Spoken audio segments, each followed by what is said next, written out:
আজকের ভিডিওটা অত্যন্ত গুরুত্বপূর্ণ। তোমরা যারা রাজশাহী বিশ্ববিদ্যালয়ের সি ইউনিটের জন্য ভর্তি প্রস্তুতি নিচ্ছ, তো আজকের ক্লাসটা হচ্ছে তোমার নিউটনিয়ান যে বলবিদ্যা চ্যাপ্টারটা আছে, এই চ্যাপ্টারটা থেকে অত্যন্ত গুরুত্বপূর্ণ এমসিকিউ গুলো সাজেশন আকারে তোমাদেরকে দেওয়ার চেষ্টা করব। আশা করি আজকের ভিডিওটা যদি দেখো, তাহলে এই চ্যাপ্টার থেকে যে টাইপের প্রবলেমগুলো আসবে বা এমসিকিউ গুলো আসার সম্ভাবনা অনেক অনেক বেশি, সেই এমসিকিউ গুলো তোমরা প্র্যাকটিস করে ফেলতে পারবে ইনশাল্লাহ। আর যদি সম্পূর্ণ সাবজেক্টটা অর্থাৎ প্রতিটা চ্যাপ্টার ওয়াইজ অর্থাৎ পিডিএফ যদি সাজেশন পেতে চাও, অবশ্যই আমাদের কে হোয়াটসঅ্যাপ অথবা টেলিগ্রামে নক দাও।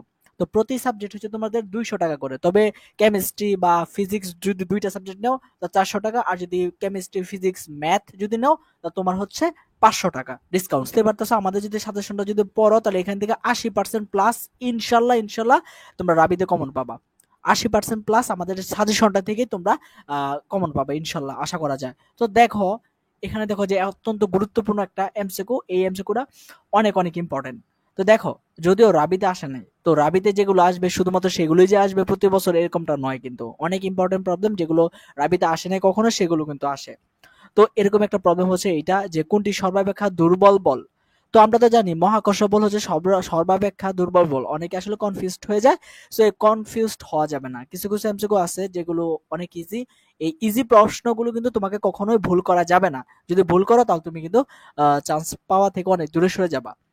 চারটি মৌলিক বল, মৌলিক বল কয়টা? চারটা। তো চারটি মৌলিক বলের মধ্যে তোমার মহাকর্ষ বল হচ্ছে সবচেয়ে দুর্বল বল, এবং সবচেয়ে শক্তিশালী বল হচ্ছে সবল নিউক্লিয় বল।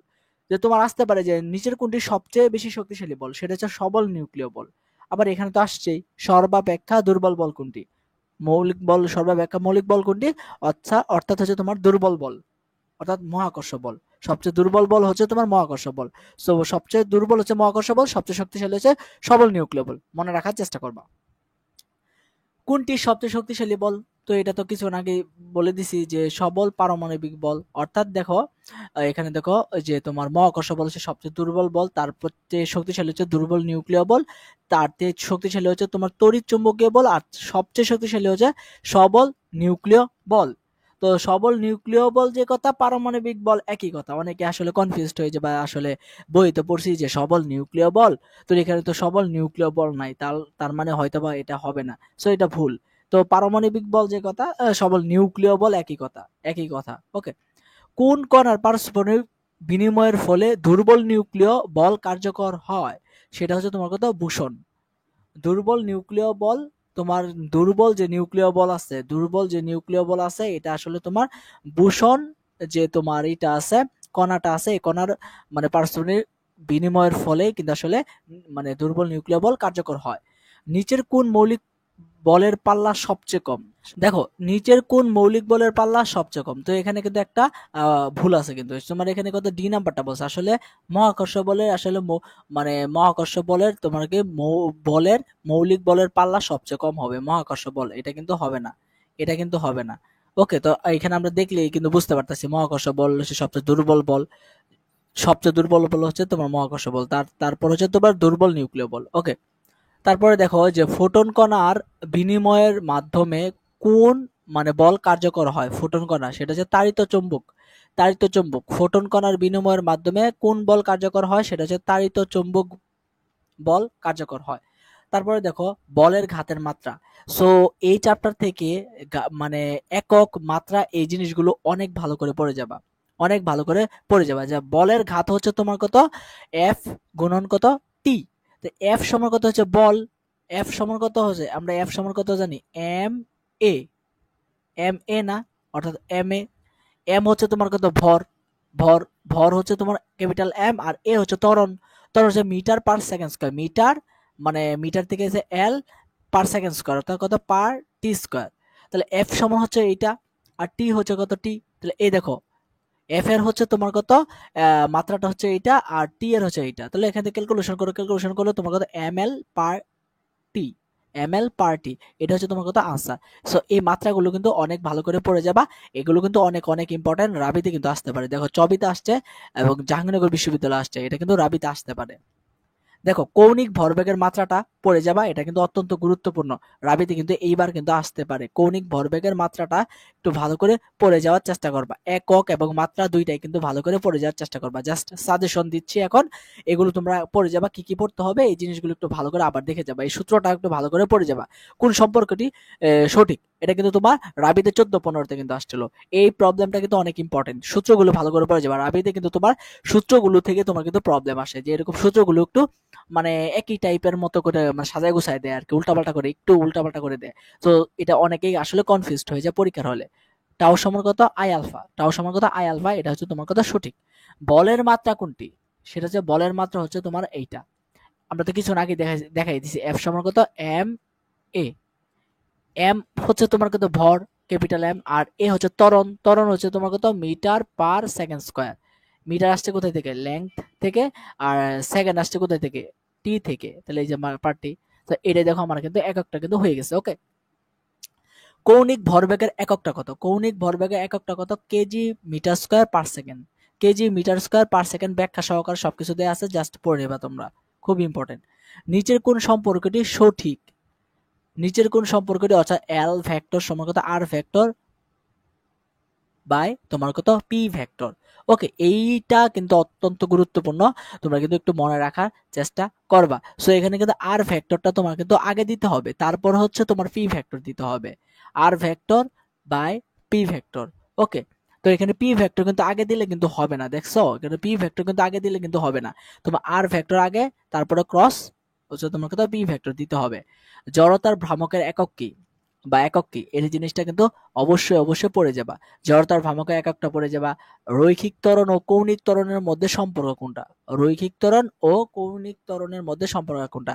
সো এটা আনসারটা কোনটা হবে, এটা আনসারটা কিন্তু তোমরা অবশ্যই অবশ্যই কমেন্টে জানাই দেওয়ার চেষ্টা করবে। সবকিছু তো দিয়ে দিচ্ছি, আনসারটা বের করার চেষ্টা করবে এবং কমেন্টটা অবশ্যই এখনই দিবা। তারপরে দেখো এখানে একটা ম্যাথমেটিক্যাল প্রবলেম, যে এত কেজি ভরে একটি স্থির বস্তুর উপর এত সেকেন্ড ব্যাপী 10 নিউটন বল প্রযুক্ত হলো, উক্ত বস্তুটির ব্যাগের পরিবর্তন কত হবে। রাবিতে তোমার 20-21 কিন্তু আসছিল। এই ম্যাথটা কিন্তু অত্যন্ত গুরুত্বপূর্ণ, এই টাইপের ম্যাথগুলো একটু ভালো করে পড়ে যাওয়ার চেষ্টা করবা। সো জাস্ট এখানে দেখো ব্যাগের পরিবর্তন যদি বের করতে বলে, এই টাইপের প্রবলেমগুলো সূত্রটা হচ্ছে এম ডেল্টা ভি সমান এফ টি। তো ডেল্টা ভিটা বের করতে বলছে ব্যাগের পরিবর্তন, জাস্ট এখানে কি করবা, ভর দিয়ে আছে, মানে তোমার সময় দিয়ে আছে, এম দিয়ে আছে, জাস্ট ক্যালকুলেশন করবা, আনসার বের হয়ে যাবে 1 metre per second, 1 metre per second. Okay, এরকম দিয়ে আছে, পরীক্ষার হলে এরকম দেওয়া থাকতে পারে 1 মিটার পার সেকেন্ড স্কয়ার। তো অনেকে কিন্তু কনফিউজড হয়ে যাবে, আসলে তোমার ব্যাগের পরিবর্তন বের করতে বলছে, ব্যাগের একক কি মিটার পার সেকেন্ড, সো এখানে মিটার পার সেকেন্ড হবে আনসার। আর এটা হচ্ছে তোমার কত ত্বরণের একক, তা ত্বরণ কিন্তু হবে না। সো এরকম কনফিউজড করার জন্য কিন্তু তোমাকে অপশনগুলো দেওয়া থাকতে পারে। দেখো, অনুভূমিক দিকে গতিশীল এত কেজি ভরের একটি লৌহ গোলক এত মিটার বেগে একটি দেয়ালে লম্বভাবে ধাক্কা খেয়ে এত মিটার বেগে বিপরীত দিকে ফিরে গেল, বলের ঘাত কত। এই টাইপের প্রবলেমগুলো অত্যন্ত গুরুত্বপূর্ণ, এই টাইপের প্রবলেমগুলো কিন্তু তোমার রাবিদের 13-14 আসছিল, অনেক অনেক ইম্পর্টেন্ট। দেখো বলের ঘাত যদি এরকম বলে যে দেয়ালে ধাক্কা খেয়ে আবার বিপরীত দিকে ফিরে এলো, তো জাস্ট কি করবা, ভর গুণন কত হবে, ভি মাইনাস কত ইউ, ভি মাইনাস কত ইউ। তো এটা হচ্ছে তোমার কত ভি, এটা হচ্ছে তোমার কত ভি, ধাক্কা খেয়েছে, ধাক্কা খাওয়ার পর এত মিটার বেগে বিপরীত দিকে ফিরে এলো, বিপরীত দিকে ফিরে এলো, তাহলে এটা হচ্ছে তোমার কত ইউ, এটা হচ্ছে তোমার কত ইউ। তো দেখো যেহেতু আসলে তোমার দেখো এখানে একটা দেয়াল থাকে, দেখো এখানে যদি একটা দেয়াল থাকে, এখন যদি দেখো তুমি যদি এই বরাবর তুমি যদি যাও এই দেয়ালে, তো অবশ্যই তোমার একটা বস্তু যদি এখানে যে ধাক্কা খায়, এই জিনিসটা আবার এইদিকে চলে আসবে, চলে আসবে। সো এটা যেহেতু বিপরীত দিকে চলে আসতেছে, তাহলে এটা কি মানে ব্যাকটাকে আসলে তোমার নেগেটিভ হয়ে যাবে। সো এই জন্য এখানে ইউ এর মানটা তোমার কত, মাইনাস, অর্থাৎ মাইনাস নেগেটিভ। ওকে, তো জাস্ট ক্যালকুলেশন করবা, তোমার 40 কিলোমিটার কিলোমিটার আর তোমার কত পার সেকেন্ড, 40 কিলোমিটার পার কত সেকেন্ড, তোমার বি নাম্বারটা হবে তোমার আনসার। এই টাইপের যত প্রবলেম থাকুক না কেন, জাস্ট এইভাবে সূত্র হচ্ছে তোমার এইটা জাস্ট করার চেষ্টা করবে। এখানে ইউ এর যে ব্যাকটা, অর্থাৎ যে ব্যাগে ফিরে যাবে সেটাকে জাস্ট নেগেটিভ কিন্তু হবে, অর্থাৎ মাইনাস তত হবে। এই জিনিসটা ভালো করে পড়ার চেষ্টা করবা। তারপরে দেখো এই যে প্রবলেমটা, এই প্রবলেমগুলো একটু ভালো করে পড়ার চেষ্টা করবা। দেখো রাবিতে আসছে, রাবিতে আসছে, অর্থাৎ তারপরে দেখো এখানে যে ব্যাগের মানটা যেটা আছে, এই ব্যাগের মানটা কিন্তু তোমার আসলে কিলোমিটারে যেহেতু দিয়ে আছে, কিলোমিটার পার আওয়ার, এই জন্য কি করছে, কিলোমিটার থেকে তোমার কথা এটাকে তোমার কি করছে, ব্যাগটা মিটার পার সেকেন্ডে আসছে, ব্যাগটা মিটার পার সেকেন্ডে আসছে, আনার পর জাস্ট কি করছে, ক্যালকুলেশন করছে, তোমার আনসার কিন্তু বের হয়ে আসছে। ওকে, আনসার কিন্তু বের হয়ে আসছে। তারপরে দেখো এই টাইপটা কিন্তু একটু দেখার চেষ্টা করবা। দেখো এত কেজি ভরে একটি গাড়ি এত মিটার বেগে অনুভূমিক রাস্তার উপর দিয়ে চলার সময় হঠাৎ এত কেজি ভরে একটি বস্তু গাড়ি থেকে বাইরে পড়ে গেল, গাড়িটির তোমার বর্তমান বেগ কত। জাস্ট এই টাইপের যতগুলো প্রবলেম আছে জাস্ট একটু ভালো করে দেখে যাওয়ার চেষ্টা করবা, ইনশাল্লাহ আশা করা যায় এগুলো থেকে তোমরা কমন পাবা। ওকে, সো আমাদের ভিডিওটা যদি ভালো লেগে থাকে অবশ্যই তোমরা লাইক কমেন্ট করে দিবা এবং পরবর্তীতে কোন চ্যাপ্টারের উপর ভিডিও চাও সেটা কিন্তু বলে দেওয়ার চেষ্টা করবা। এবং যদি তোমরা সাজেশন নিতে চাও আমাদের ফিজিক্স কেমিস্ট্রি এবং ম্যাথ তিনটা সাবজেক্টে, তোমার ফিজিক্স কেমিস্ট্রি অ্যান্ড ম্যাথ এই তিনটা সাবজেক্টের সাজেশন আছে, সাজেশনগুলো পড়লে ইনশাল্লাহ 80% প্লাস ইনশাল্লাহ সাজেশন থেকে তোমরা কমন পাবা। প্রতি সাবজেক্ট হচ্ছে তোমার কত 200 টাকা করে সাজেশন, প্রতি সাবজেক্ট 200 টাকা।